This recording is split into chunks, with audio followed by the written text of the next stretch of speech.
মহরমের 10 তারিখে আল্লাহ কি ঘটাইলেন রব্বানা, হে গো রব্বানা। কলিজা ফাটিয়া গজায় মোর বলিতে সেই ঘটনা।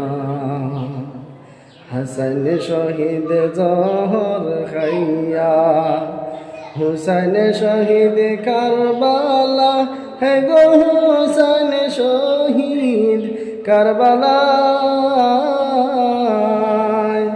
জয়নাল আবেদিন বন্দি হইলেন এজিদের ওই জেলখানায়। মহরমের 10 তারিখে আল্লাহ কি ঘটাইলেন রব্বানা, হে গো রব্বানা।